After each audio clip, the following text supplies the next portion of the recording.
الكثير والكثير والكثير يهتدون كل يوم بسبب التوافق الكامل الذي يلمسه هذا المهتدي بين القرآن الكريم وبين حقائق العلم الحديث. سبحان الله. وبالتالي نجد أن الإسلام يدخل إلى قلوب هؤلاء وعقولهم معا. طبيب فرنسي أشرف على تحليل جثة فرعون هو الطبيب موريس بوكاي، وهو عضو الجراحين الفرنسيين الذين يعني كانوا متخصصين بالأمور الدقيقة. سبحان الله، صاحب مكانة علمية. نعم. وعندما جاءت جثة فرعون هو أول من كشف عنها. جميل. وقال: سوف أنبئكم الآن بأسرار لأول مرة يعرفها رجل في تاريخ هذا الفرعون. حلو. وعندما بدأ التحليل وجد أن هناك كسور على عظام فرعون وبعض الأملاح العالقة. قال: هذا الرجل لابد أنه غرق ثم نجا بأعجوبة وتم تحنيطه بسرعة قبل أن تلتهمه الأسماك، لأنه نزل إلى أعماق، لأن الكسور ناتجة عن ضغط الماء الشديد. سبحان الله. وبالتالي فهذا السر أنا أكشفه، وهو فرح. وكان ضمن فريق البعثة المصرية رجل مسلم قال له: يا دكتور، سأهمس في أذنك أن هذا الكلام نحن نعرفه المسلمون. قال: مستحيل. قال: الله تعالى يقول لفرعون: فاليوم ننجيك ببدنك لتكون لمن خلفك آية. الله أكبر. وإن كثيرا من الناس عن آياتنا لغافلون. جميل. هذا الرجل صعق طبعا. قال: هذا الكلام لا يمكن أن يكون صحيحا، وإن كان صحيحا هناك شيء ما. فجاء ودرس اللغة العربية وأسلم وألف كتابا، الكتب المقدسة الثلاثة على ضوء العلم الحديث، وأثبت بلغة الطب الله أكبر ولغة الأرقام أن القرآن هو الكتاب الوحيد الذي لا يتناقض مع العلم أبدا. آلاف الأمثلة طبعا. جميل جميل جميل. هناك أناس اهتدوا بسبب دقة كلمات القرآن في استعراضه لحقائق الكون. جميل. مثال على ذلك في عملية حاسوبية ضخمة جدا قال عنها العلماء: أضخم عملية حاسوبية في التاريخ كله. ما هي؟ اجتمع علماء من عدة دول، أهمها الولايات المتحدة وبريطانيا. جميل. وأمريكا وكندا وألمانيا. الله. في ألمانيا هناك باحث اسمه بول ميلر طرح سؤالا، قال: أنا أريد أن أعرف ما هو شكل الكون إذا نظرنا إليه من خارج الكون. طلب عجيب. كانوا يتوقعون شكل كروي، شكل مجرات مبعثرة، لأنك بعينك وبالمراصد الفلكية وحتى بالدراسات العلمية لا تستطيع أن تدرك شكل الكون بسبب الأبعاد الهائلة. سبحان الله. يعني تصور أنا لدي في الكون 100 مليار مجرة. في كل مجرة 100 مليار نجم، وهذا جزء من الكون. هناك السحب الدخانية. الله أكبر. وهناك الكواكب والنيازك وهناك المادة المظلمة التي تشكل أكثر من 96% من الكون لا نراها. الله أكبر الله أكبر. وكل ما كشفه العلماء لا يتجاوز أقل من 1%. وما أوتيتم من العلم. يعني هذه 100 مليار مجرة هي 1% من الكون. شيء لا يتحمله عقل هذا الكلام. نعم. والله. فقاموا احتاجوا إلى سوبر كمبيوتر، وهو كمبيوتر عملاق. نعم. هذا الكمبيوتر فيه إمكانيات هائلة جدا في الحسابات، فأدخلوا بيانات حول أكثر من 10 ملايين مجرة. أدخلوا الداتا والبيانات بتاعتها. نعم. كل مجرة موقعها وإحداثياتها وسرعتها وحجمها ونوعها إلى آخره. يعني أدخلوا معلومات عن البناء الكوني، عن السحب الدخانية، يدير كعمل رسمي يعني. وأدخلوا قوانين الفيزياء، لأن القوانين يجب هي التي أن تضع كل شيء في مكانه. نعم. وأدخلوا ما توصلوا إليه من اكتشافات علمية. جميل. ورسم لهم هذا الكمبيوتر صورة لتوزع المجرات، سبحان الله. أسموها مباشرة كوسميك ويب، النسيج الكوني، على الفور. تسمية علمية. وقالوا نحن أمام نسيج ولسنا أمام شكل عادي. يمكن أن نرى إذا أحببت هذا النسيج. موجودة هذه الصورة. نعم، معروفة في يعني هذه الصورة التي سننظرها من معهد ماكس بلانك الألماني. جميل. الذي هو قام بمعالجة هذه المعطيات ورسم هذه الصور الرائعة. انظر، سبحان الله. هذه خيوط لا أحد يشك بأنها نسيج. كل نقطة مضيئة هي تجمع للمجرات. أنت المجرات لا تراها هنا. نعم. النقطة هذه المضيئة هنا مثلا نعم. فيها 30 مجرة مثلا. الله أكبر.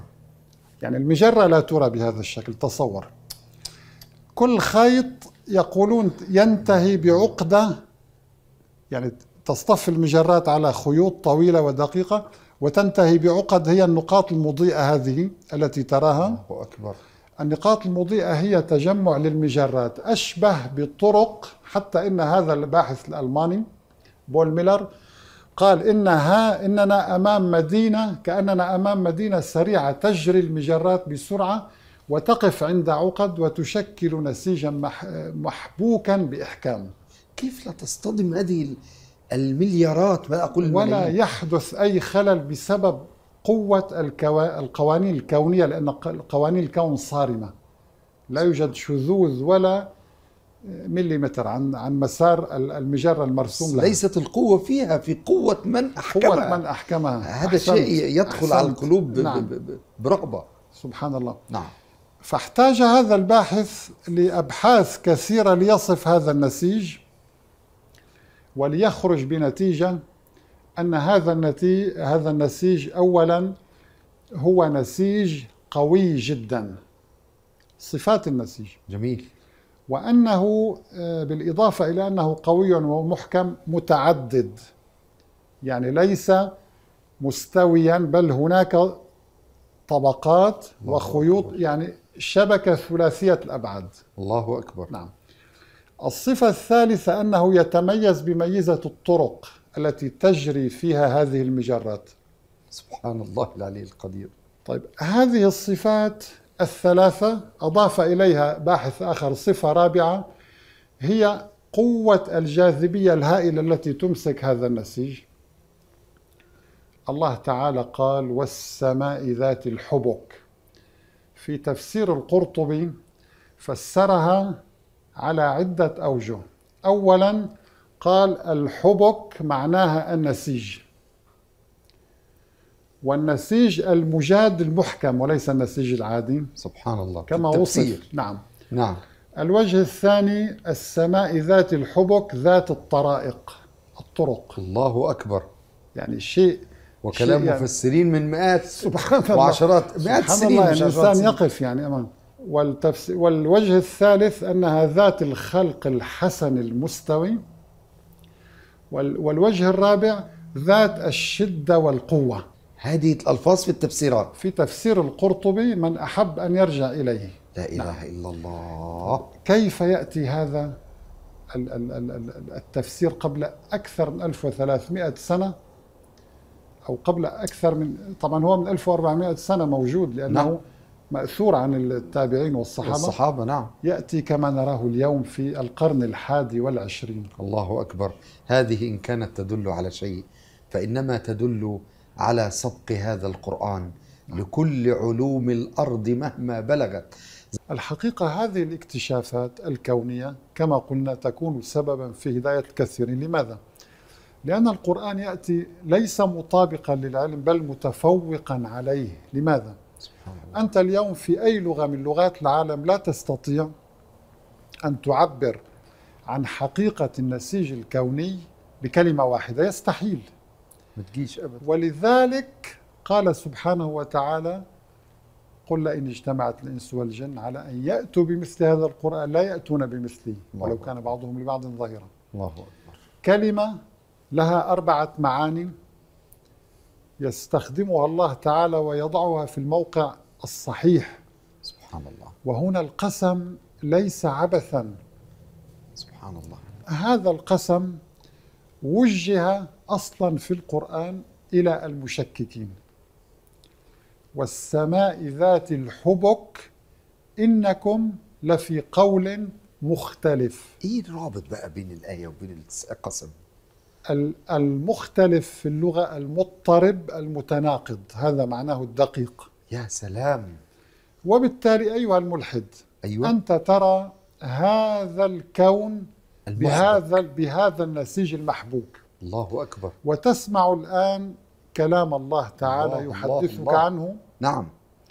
ثم تنكر وجود الله. هذا هو إنكم لفي قول مختلف. كأنه يريد أن يقول إن الكون محبك منظم معترف بقدرته على أما أنت فمختلف.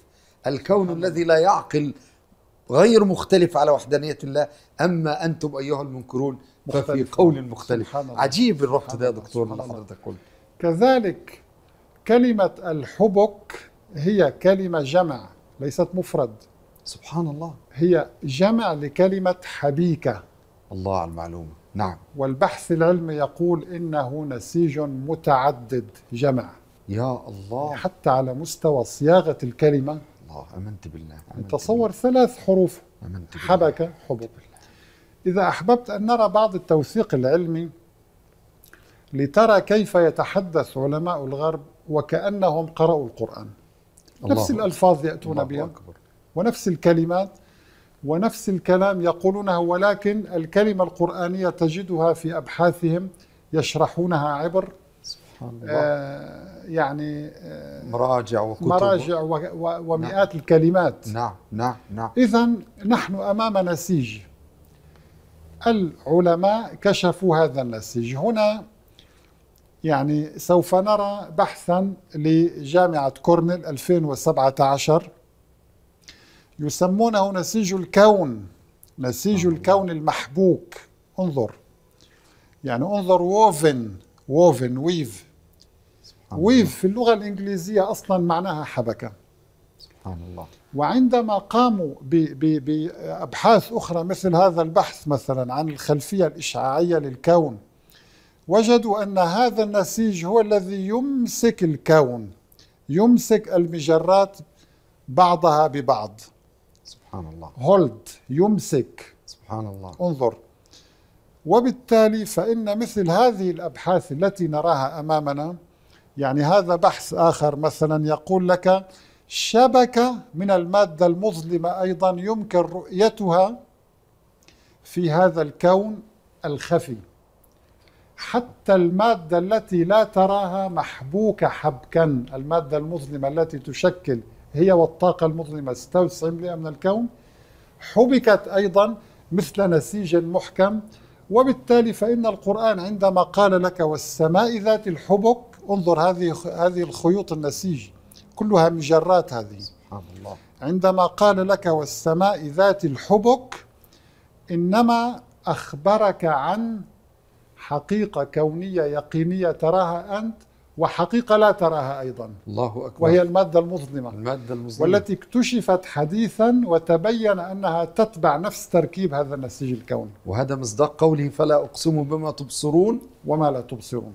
سبحان الله. عجيب عجيب. إذن يعني أنا حقيقة كإنسان منصف أسمع كلمات الله سبحانه وتعالى، وأسمع أن الله عبر عن هذا النسيج الذي نراه والذي لا نراه بنفس الكلمة، واستخدم كلمة ذات يعني ذات الخصائص. سبحان الله. وهذه الخاصة من أهم خصائص السماء اليوم. الله أكبر. الله أكبر. من يستطيع أن يعبر بهذه الكلمات وهذه الحروف القليلة عن كل هذا الكم من الحقائق الكونية؟ ولا زال هناك المزيد سيكتشفه العلم. الله أكبر. إلا أن يكون إلها واحدا لهذا الكون سبحانه وتعالى. بارك الله فيك يا دكتور على هذه المعلومات وهذا الإثراء العلمي الجميل. يعني أتوجه برسالة إلى من يسمعني الآن، أقول له اعقل، تدبر وفكر. والله سيأتي على من ينكر هذه العظمة وهذه الحقائق التي لا جدال فيها، يأتي عليه وقت كما وصف القرآن: وقالوا لو كنا نسمع أو نعقل ما كنا في أصحاب السعير.